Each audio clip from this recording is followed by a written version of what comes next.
Buonasera e benvenuti a TG Sicilia, i titoli del nostro telegiornale. Casteldaccia fuori pericolo, il sesto operaio coinvolto nell'incidente sul lavoro in cui hanno perso la vita 5 suoi colleghi.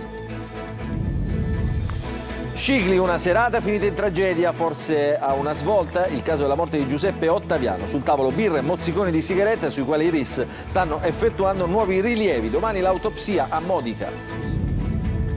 Peculato e corruzione a Messina, 9 indagati nella sanità, coinvolta anche l'assessore regionale alla salute Giovanna Volo.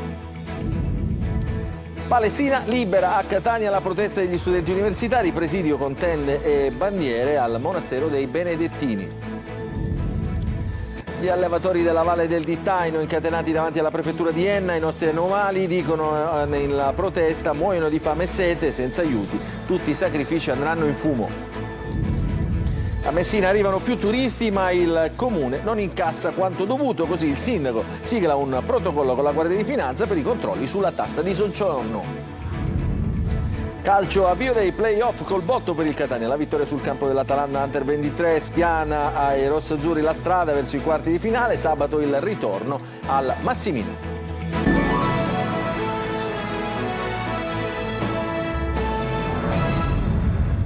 Ancora buonasera, una buona notizia che arriva da Casteldaccia dopo la tragedia. L'operaio sopravvissuto, Domenico Viola, è fuori pericolo. Sciolta la prognosi e soddisfatta l'equipe medica del Policlinico di Palermo. Ci racconta tutto Marco Gulla. Non è più in pericolo di vita Domenico Viola, l'operaio di 62 anni rimasto gravemente ferito nella strage sul lavoro del 6 maggio scorso a Casteldaccia, dove hanno perso la vita 5 suoi colleghi. I medici del Policlinico di Palermo hanno sciolto la prognosi sulla vita dell'operaio. Le cure del paziente da giovedì proseguiranno in un reparto di area medica di elevata competenza, con il supporto continuato di tutti gli specialisti necessari a garantire un recupero funzionale, organico e psicologico. La funzione respiratoria, sia sotto il profilo clinico che laboratoristico, è soddisfacente e stabile, ha detto il direttore del reparto di terapia intensiva. Intanto l'inchiesta si allarga, gli inquirenti lavorano incessantemente. La decisione di scendere nell'impianto di sollevamento nella cisterna di Casteldaccia non fu presa lunedì 6 maggio, ma fu deciso il venerdì. Il cotitolare della Quadrifoglio Group aveva infatti informato AMAP delle grandi difficoltà a rimuovere il tappo della condotta fognaria. Il direttore dei lavori AMAP, Gaetano Rotolo, al quale gli è stato notificato un avviso di garanzia per omicidio colposo plurimo, arrivò sul luogo della morte di prima mattina, nel giorno della tragedia, e non controllò se gli operai avevano qualifiche e dispositivi di sicurezza per quel tipo di lavoro. Assieme a lui in questo momento risultano indagati anche Giovanni Anselmo, amministratore unico di Tech, l'impresa titolare dell'appalto dato all'esterno da AMAP, e Nicolò Di Salvo, il titolare della Quadrifoglio Group. Adesso ci spostiamo a Scicli per il racconto di una serata che è finita in tragedia. Forse a una svolta il caso della morte di Giuseppe Ottaviano. Nuovi rilievi dei RIS, domani l'autopsia a Modica, il servizio di Roberta Lunghi. La saliva sui mozziconi di sigarette o le tracce nelle bottiglie di birra. Passa forse attraverso le analisi di quanto ritrovato nell'appartamento di Via Manenti, nel cuore di Scicli, la soluzione del giallo sulla morte di Giuseppe Ottaviano, il quarantenne trovato cadavere visibilmente colpito a botte la sera di domenica scorsa, quando era scattato l'allarme per la sua auto lasciata malamente in sosta davanti casa, mentre lui, sollecitato dalla vicina e dalla madre al telefono, non rispondeva. Non entrava normalmente nessuno in quell'appartamento, raccontano i vicini, dove l'uomo, laureato in giurisprudenza ma con soli lavoretti saltuari, viveva con la madre, che però in quei giorni era andata a trovare la figlia che vive al nord Italia. Forse proprio avendo l'appartamento libero, Peppe, amato in paese ma negli ultimi tempi con qualche manifesta difficoltà nei rapporti interpersonali, aveva deciso di far entrare probabilmente più persone, almeno stando a quanto i carabinieri di Scicli e del comando provinciale di Ragusa, che indagano per omicidio, coadiuvati dalle analisi scientifiche dei RIS di Messina, anche oggi al lavoro, hanno ritrovato nell'appartamento, che non mostrava segni di effrazione. Il sangue in diverse stanze della casa, oltre alla camera da letto dove il corpo è stato trovato riverso sul pavimento, i resti di una serata conviviale, 5.000 euro in vista rimasti intoccati, a denunciare che non si trattava di una rapina. Tutti elementi al vaglio degli investigatori, unitamente alle risultanze delle dichiarazioni di circa 12 persone ascoltate dai carabinieri carabinieri e delle analisi delle telecamere di sorveglianza della zona, poche in verità, ma utili a costruire il puzzle che sembra essere vicino a poter essere completato. Domani intanto a Modica verrà eseguita l'autopsia sul corpo della vittima. Tutte annullate le 11 misure cautelari che, su richiesta della Procura di Palermo, il GUP ha emesso a carico di imprenditori e mafiosi coinvolti in una inchiesta su un sospetto maxi riciclaggio da 12 milioni di euro che boss di Salemi vicini a Matteo Messina Denaro avrebbero messo a segno per conto dei clan palermitani. Il Tribunale del Riesame ha pesantemente ridimensionato la decisione del giudice per le indagini preliminari. Secondo l'accusa, l'organizzazione avrebbe anche cercato di acquisire, reinvestendo denaro sporco, 12 punti vendita della Coop in Sicilia, ma l'affare è poi sfumato. Adesso vediamo l'inchiesta sulla sanità nel Messinese. L'assessore regionale Giovanna Volo incassa la fiducia del presidente Schifani, malgrado appunto l'inchiesta della Procura di Messina che la vede coinvolta nella vicenda del centro clinico Nemo Sud. Il GIP sentirà gli indagati, 9 in tutto, entro 10 giorni. Il servizio di Francesco Triolo. 127 pagine per ripercorrere 9 anni di attività del Centro Nemo Sud, dalla costituzione alle convenzioni tra la Fondazione Aurora e il Policlinico Universitario. L'attività racchiusa in decine di pagine con intercettazioni telefoniche ed ambientali che hanno fatto emergere l'ipotesi di distrazione di beni pubblici in favore di Nemo Sud.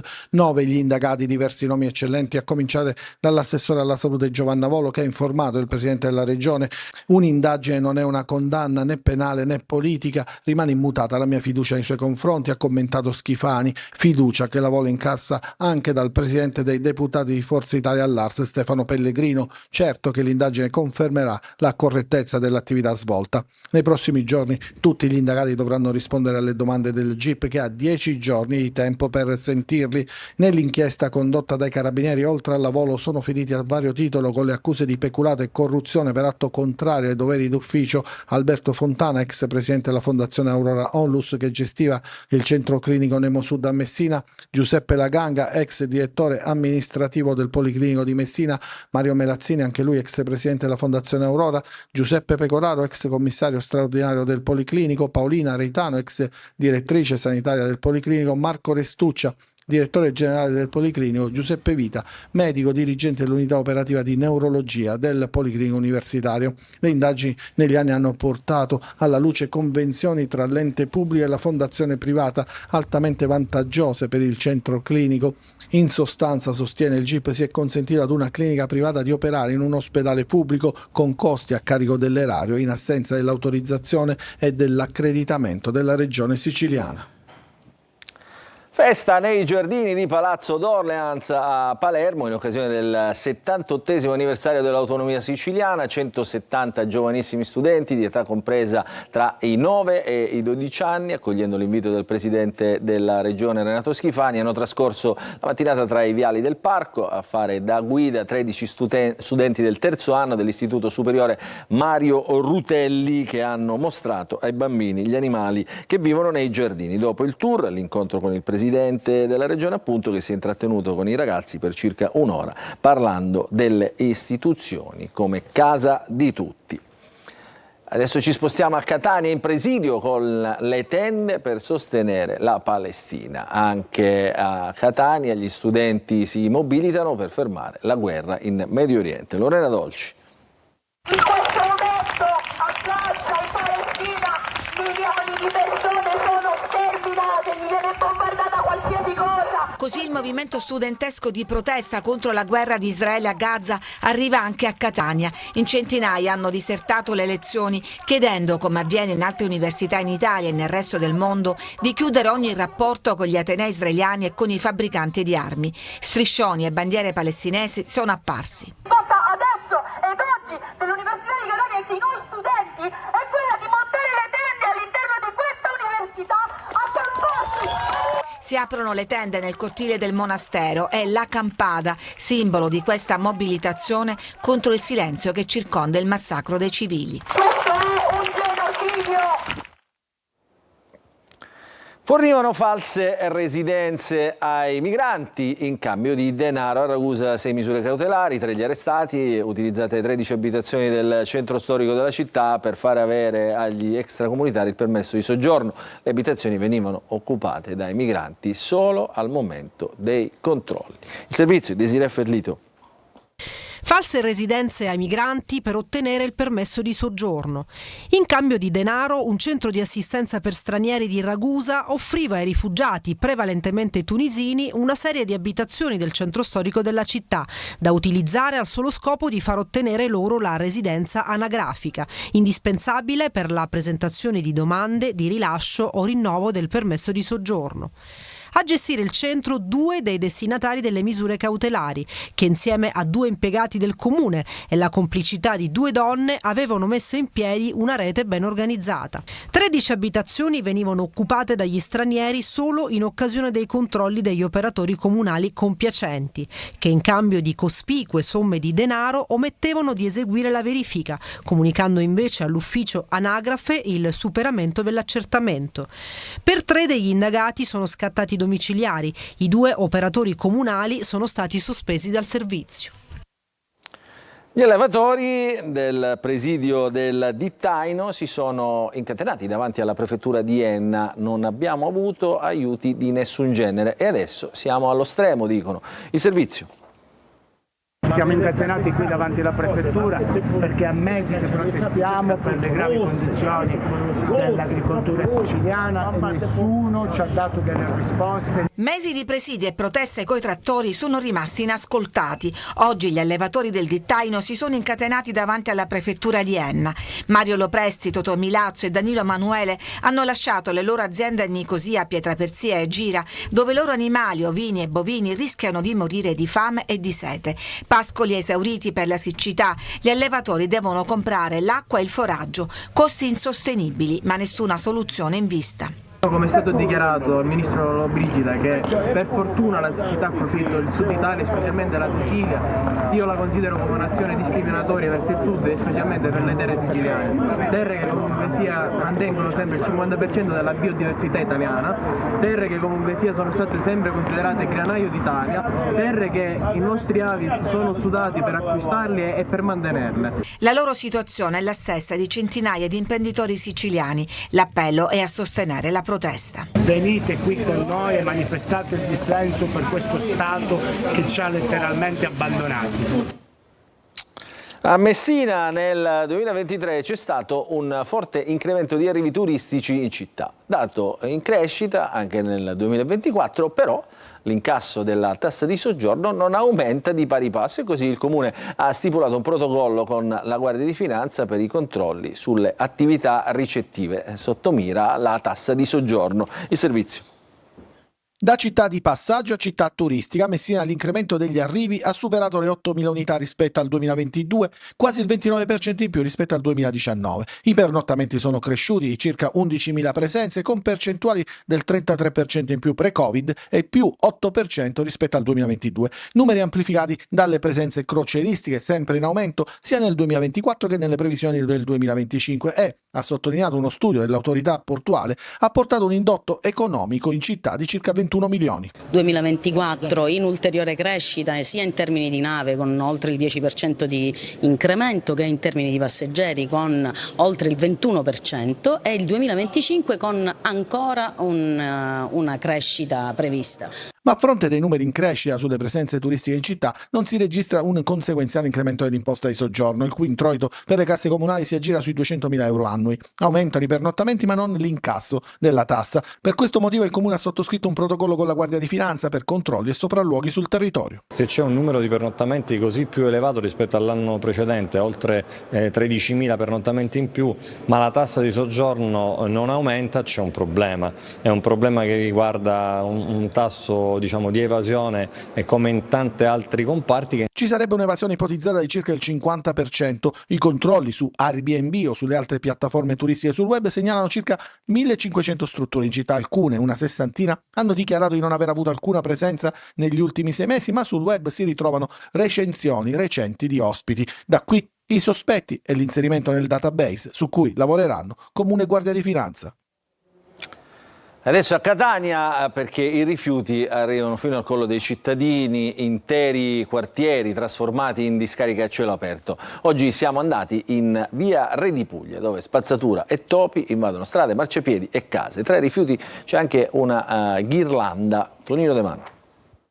Convivono con topi e spazzatura in una situazione igienico-sanitaria da terzo mondo, barricati in casa per difendersi dall'intrusione dei ratti e dal fetore che sprigiona la spazzatura. Via Re di Puglia a Catania è l'immagine simbolo del fallimento della civiltà e di ogni tentativo di portare ordine e decoro. Ci troviamo a pochi metri dal corso Indipendenza nel quartiere San Berillo Nuovo e dall'entrata in vigore della raccolta differenziata i cumuli di spazzatura finiscono direttamente sui marciapiedi che praticamente sono off limits ai pedoni.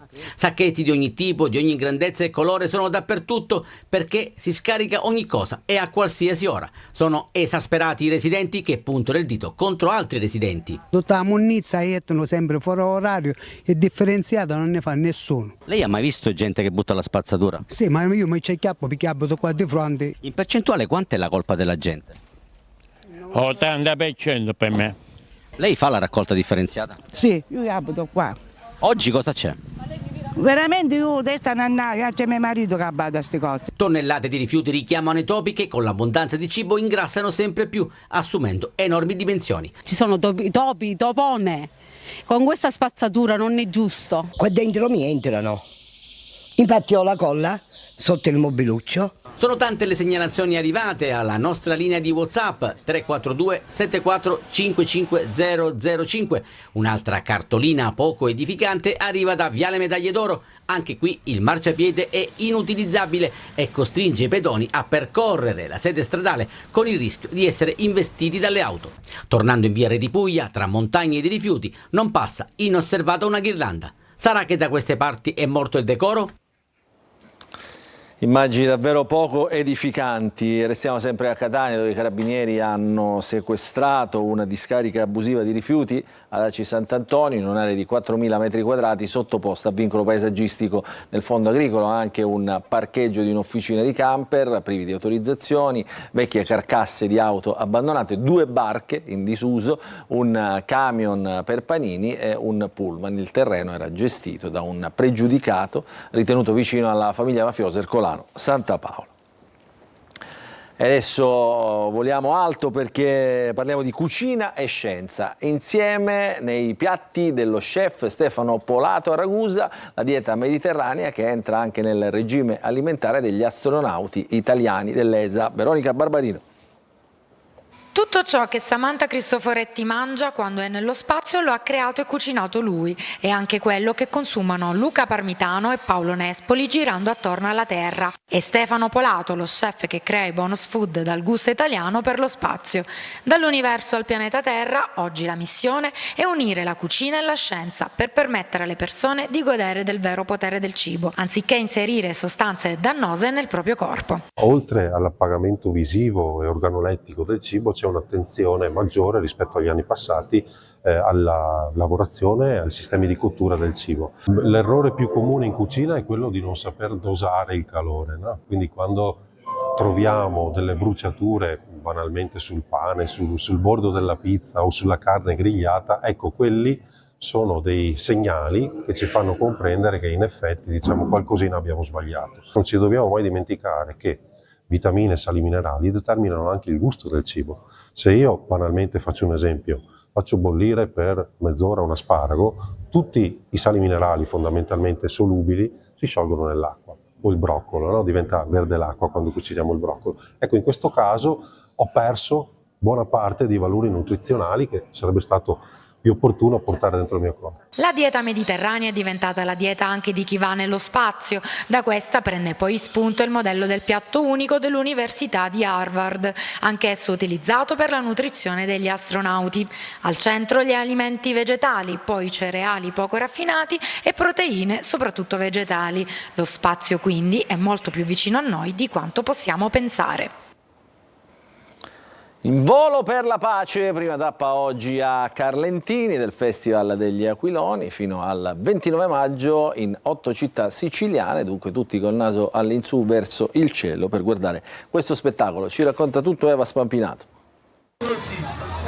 Una corsa, un sorriso, una cordicella ben tesa e via, un aquilone che vola in cielo spinto dal vento.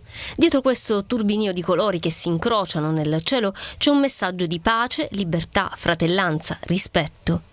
Valori alla base della seconda edizione del Festival degli Aquiloni, che dal 15 al 29 maggio coinvolge 8 città siciliane. Prima tappa Carlentini, in provincia di Siracusa. Per lanciare un forte messaggio di pace e solidarietà, visto che ce n'è in questo momento particolarmente bisogno, alle nostre comunità.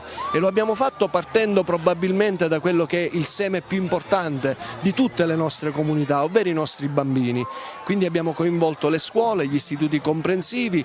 Il festival è organizzato dalla Iblea Servizi Territoriali insieme agli 8 comuni delle province di Enna, Siracusa e Catania e coinvolge 200 beneficiari del sistema di accoglienza nazionale, 6.000 studenti, 800 tra operatori sociali, scolastici e volontari, 2.000 aquiloni. Gli ultimi giorni sono state giornate di laboratorio per realizzare questi aquiloni che fanno tornare bambini un poco tutti, anche noi docenti. Ma alle spalle c'è un altro tipo di lavoro, quello di sensibilizzare i ragazzi a quello che è il concetto di amicizia, di fratellanza, di unione, perché molto spesso cadono proprio in atteggiamenti non sempre amichevoli, anche per banalità. Quindi sono momenti di lavoro, di gruppo, di unione che veramente li sensibilizzano a determinati concetti di buona educazione, di convivenza civile. Prossima tappa il 17 maggio a San Gregorio di Catania. Adesso ci fermiamo, una piccola pausa, poi ritorneremo con le immagini per rivivere l'impresa del Catania a Bergamo. Dopo la pubblicità.